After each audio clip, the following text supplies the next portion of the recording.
The Empath Chosen One, energy decoder of the collective, a precious gem. Sometimes it feels like you're walking through a world that wasn't made for you. You're in a crowded room, and yet your heart picks up the sadness of a stranger 2 tables away. You turn on the news and it doesn't just inform you, it hurts you. You feel the tremors of collective anxiety in your gut. You sense the grief of nations in your chest. You wonder if you're too sensitive, too emotional, too open. But what if I told you that this isn't a flaw? What if I told you that this sensitivity, this empathic awareness is not only sacred, it's your superpower? You, the one who feels everything, are not weak. You are the Empath Chosen One.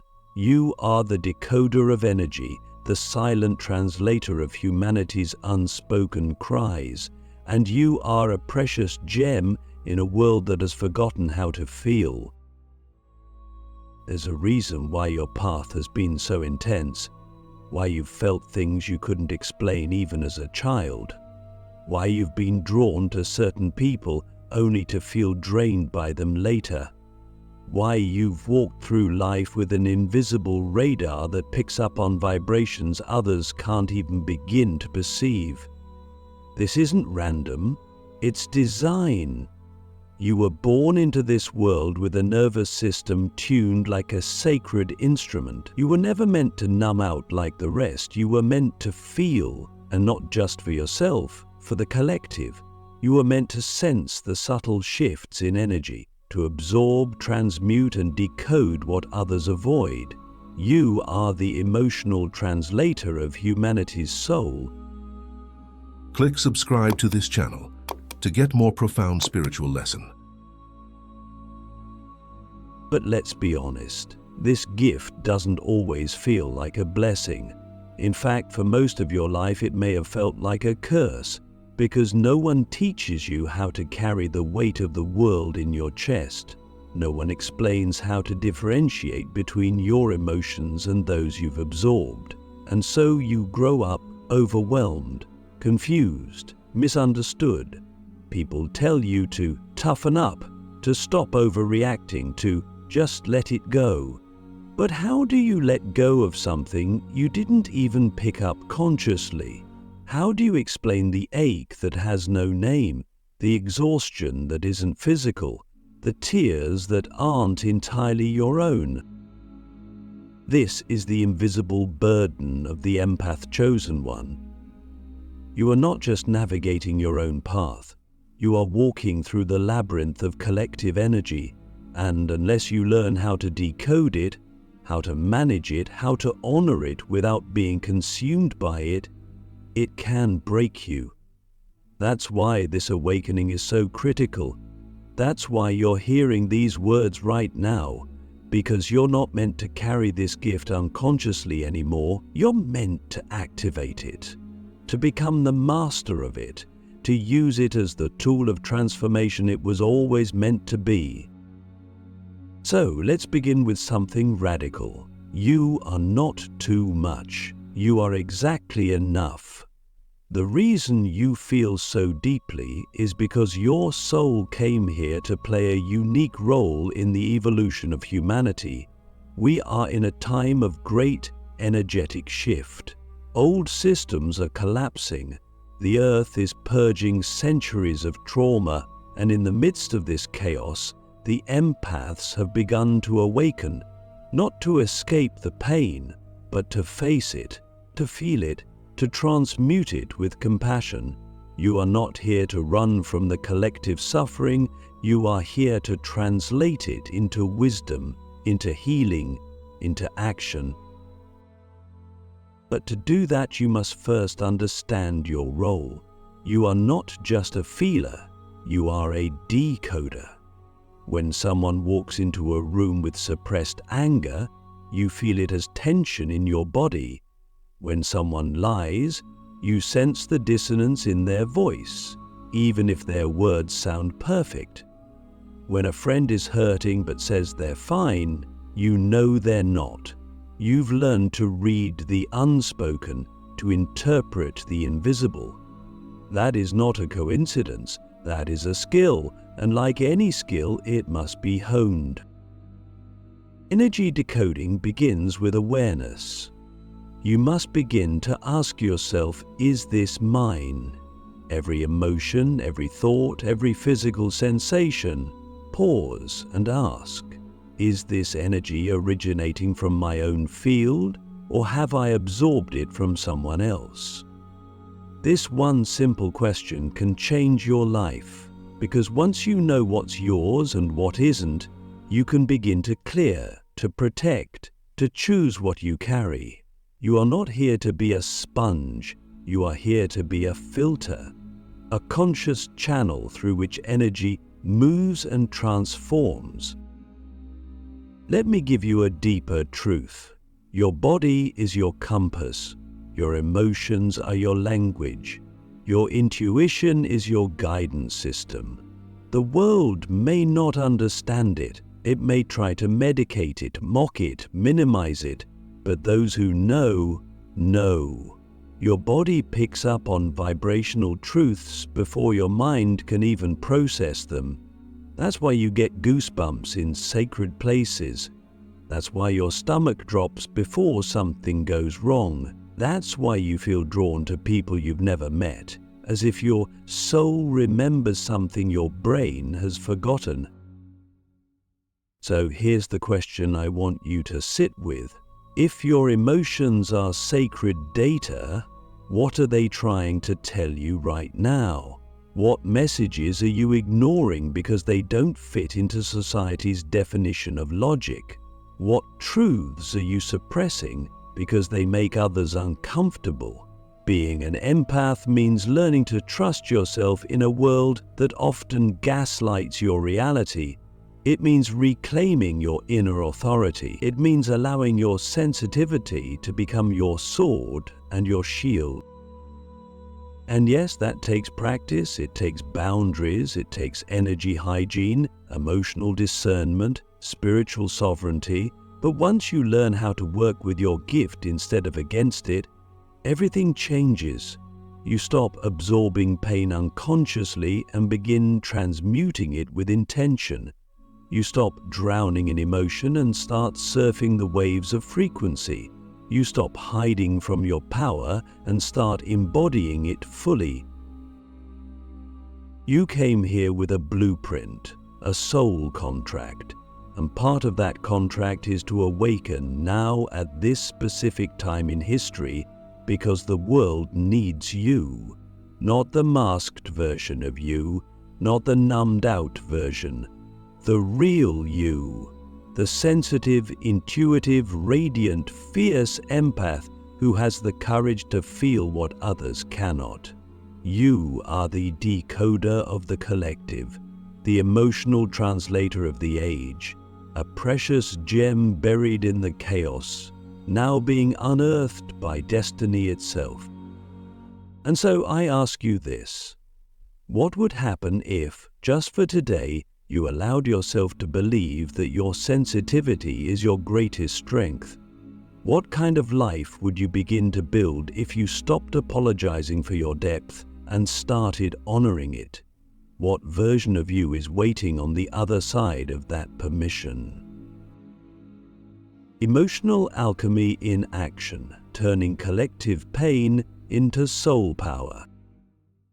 There is a sacred process that begins when the empath stops seeing their sensitivity as a burden and starts realizing it is a tool of profound transformation. This is where the true awakening begins, not in the understanding that you feel deeply, but in the choice to use that depth as fuel.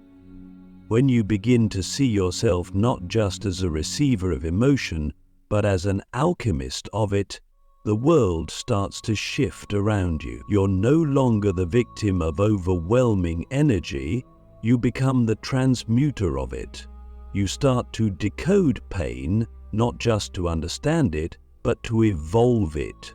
You take grief and make it into wisdom. You take fear and convert it into fierce love.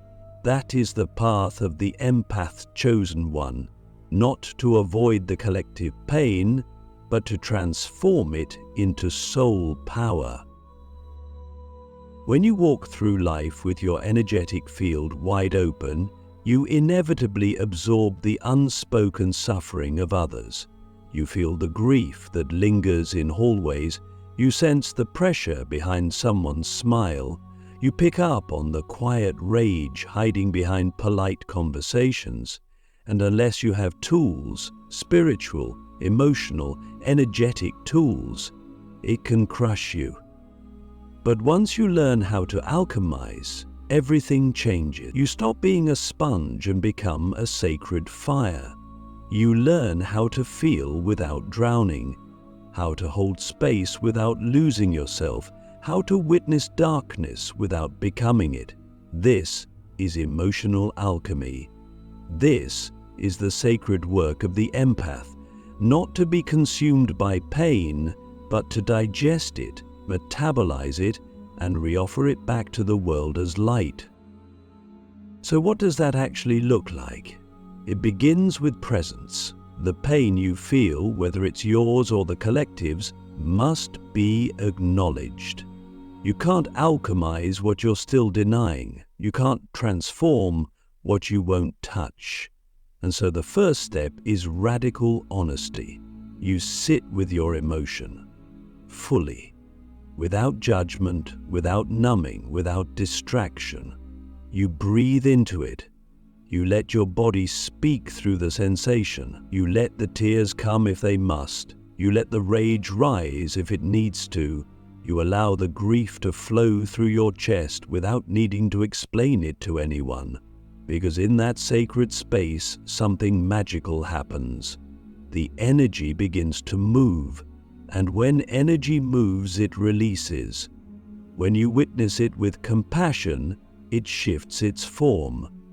That's not just therapy, that's alchemy.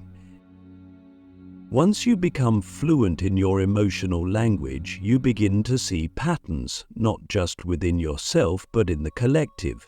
You start noticing recurring themes in conversations, in media, in dreams. You realize that the sadness you thought was personal is actually ancestral, that the anxiety you thought was yours alone is part of a larger wave sweeping through the collective consciousness. And instead of feeling crazy or overwhelmed, you begin to feel purposeful. You realize you're not just randomly emotional, you're tuned in. You're decoding the energetic signals of humanity's awakening. You're feeling it all because your soul volunteered to help carry it. But here's the key. You cannot carry the pain of the world unless you are also deeply rooted in your own center. That means boundaries. That means daily practices. That means knowing when to say no, when to step away, when to cleanse your field. Emotional alchemy doesn't mean you're always available. It means you are conscious of when and how you engage. You do not owe your energy to everyone who aches. You are not here to save, fix, or absorb. You are here to transmute. And that requires discernment. That requires sovereignty. That requires devotion to your own healing first. The most powerful empaths are the ones who have mastered their energy. They know how to sit with someone in pain without carrying it home. They know how to hold space without leaking their own life force. They know how to listen without merging. These are not cold people, they are clear people. They have walked through fire and learned how not to be burned. They have felt the weight of the world and discovered how to turn it into sacred wisdom. And you, yes you, are on that path right now. Everything you've felt, everything you've survived, everything that broke you, it wasn't punishment. It was training. It was initiation. It was the sacred preparation of an empath stepping into mastery. So ask yourself this. What would it look like to treat your emotions as sacred messengers instead of inconvenient distractions? What would it feel like to see your sensitivity as a signal of your soul's depth rather than something to suppress? What kind of life could you create if you trusted that your ability to feel is not a liability but a map, a guide, a compass? The world is aching right now. Systems are collapsing. Illusions are shattering. People are waking up to pain they've buried for generations. And in the midst of all this transformation, we need empaths who are awake. We need you. Not just crying for the world, but channeling that grief into action, into art, into healing, into new systems. We need your presence, your clarity, your grounded heart, because in a world addicted to numbness, your ability to feel is revolutionary. It cuts through the noise. It reminds people of their own humanity. This is what makes you a gem, not just your capacity to feel, but your ability to transform what you feel into something sacred. You are the energy decoder of the collective. You are the one who walks into spaces and intuitively knows what needs to be said, what needs to be released, what needs to be healed. That is not a coincidence. That is your purpose in motion.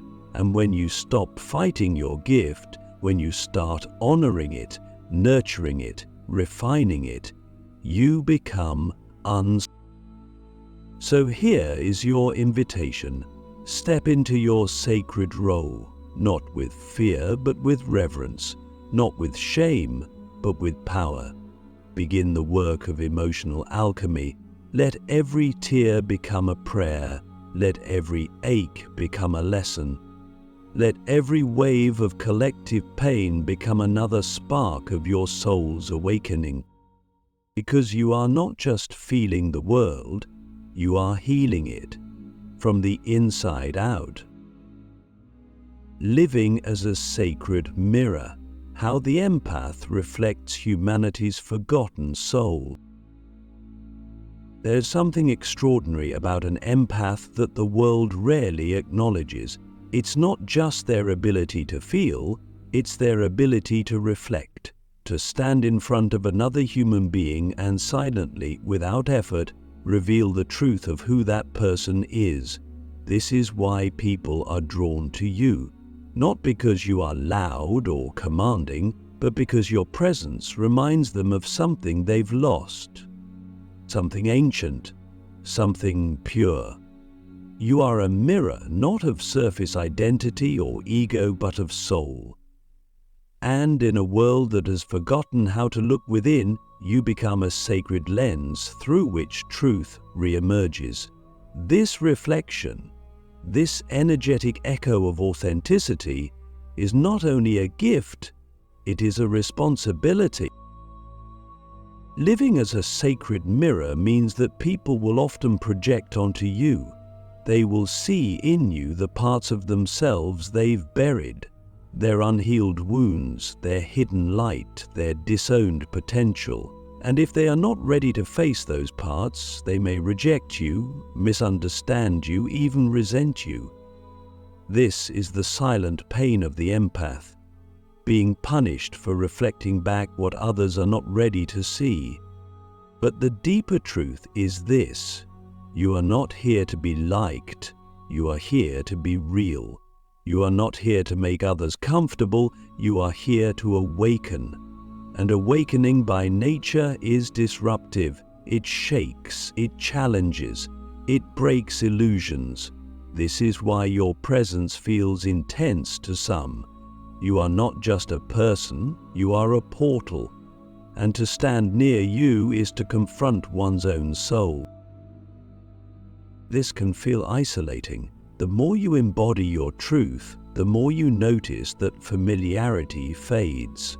Old friends fall away, certain conversations no longer resonate. You begin to crave depth, honesty, presence, and surface-level interactions leave you empty. This is not a sign that something is wrong, it's a sign that your frequency is evolving. As your mirror becomes clearer, only those willing to meet themselves will be able to meet you. This is the sacred filtration of the empath's path. You don't need to chase connection. You need only to remain authentic, and those ready for your reflection will find you. Not because you seek them, but because your truth is a beacon. There is a powerful paradox here. The more you reflect others, the more you must also reflect yourself. You cannot help others see their soul if you are still hiding your own. You must become radically honest with yourself. Where are you still abandoning your truth to be accepted? Where are you still dimming your light to avoid being seen? Where are you still carrying shame that isn't even yours? Living as a sacred mirror requires inner clarity. It means cleaning the lens of your own heart daily. It means facing your own shadows, integrating your own wounds, embracing your own divinity, because the clearer you are within, the more powerful your reflection becomes. And here's the mystery. You don't actually do anything. You don't have to try to reflect others. It happens naturally when you are deeply present, when you are grounded in your body, when your heart is open, when your mind is quiet. That's when the mirror activates. People begin to unravel in front of you. They confess things they've never said out loud. They cry without knowing why. They remember who they are without needing explanation. This is not manipulation, this is resonance. You are simply holding a frequency of truth, and that frequency disrupts whatever is not aligned. This is why energy is your language, not words, not logic, presence. So what does it mean to live this way every day? It means walking with awareness. It means tending to your own energy with devotion. It means protecting your peace, not out of fear, but out of reverence for your own sacred work.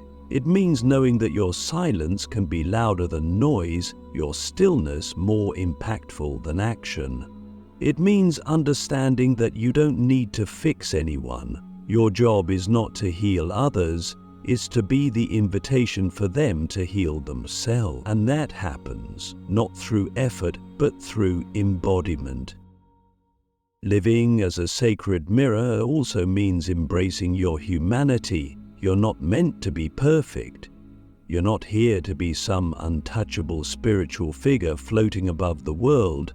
You are here to walk through it, raw, real, vulnerable, open. Your power is in your presence, but your presence is made powerful by your humanness.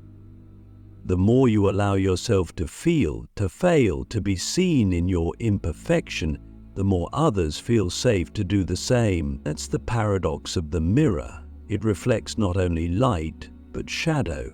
And in doing so, it reveals the whole truth.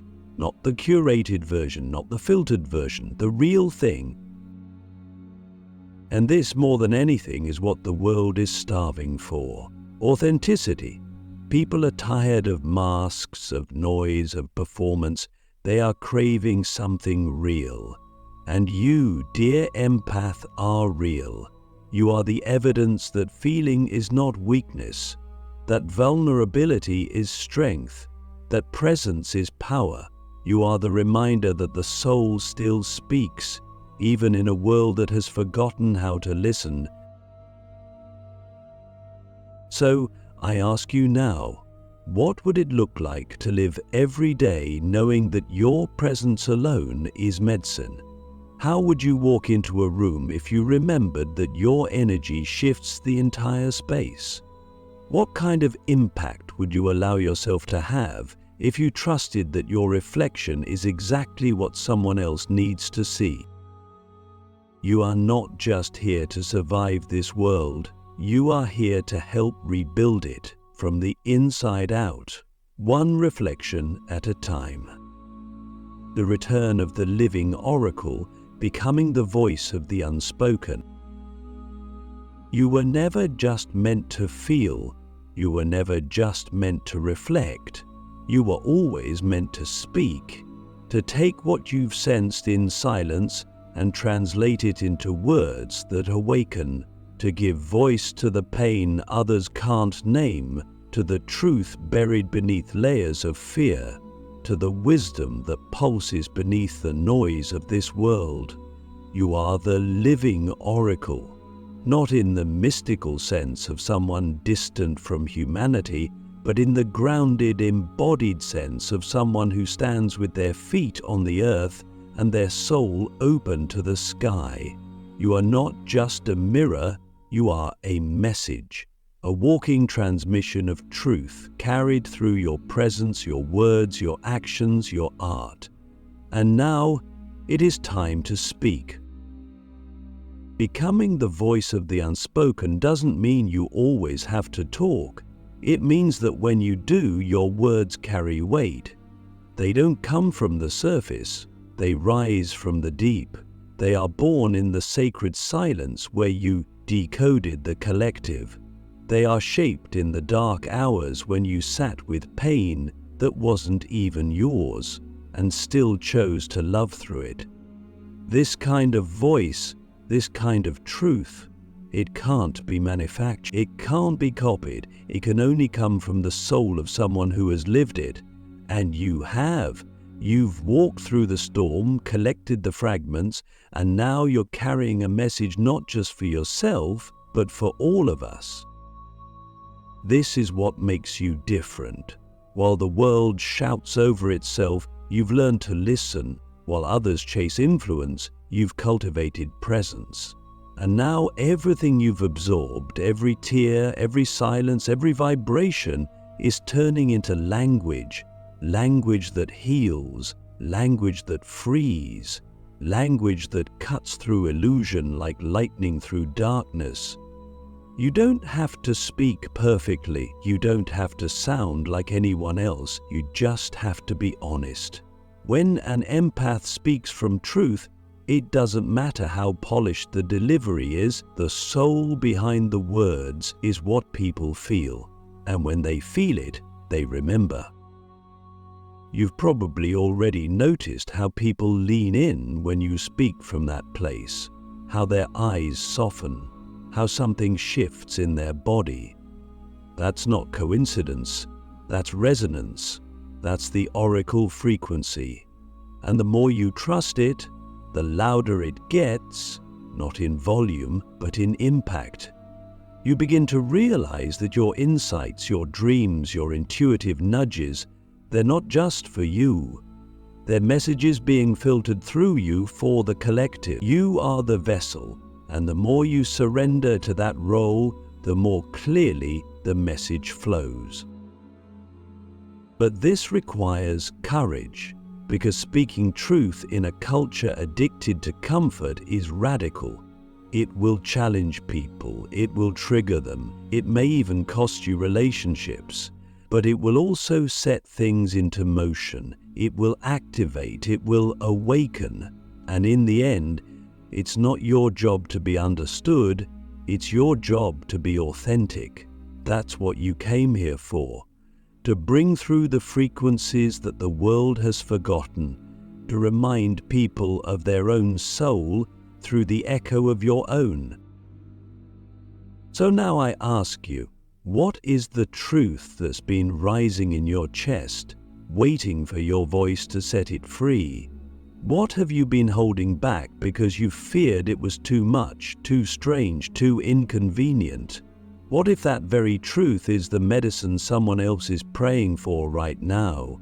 What if your story, your pain, your knowing, what if it's the missing piece in someone else's healing? You are the empath who feels what others bury. You are the mirror who reflects what others forget. And now you are the oracle who speaks what others need to hear. This is your time, not to become something new, but to remember who you've always been. The voice of the unspoken, the decoder of the unseen, the bridge between the silent soul and the awakening world, Speak, we are listening.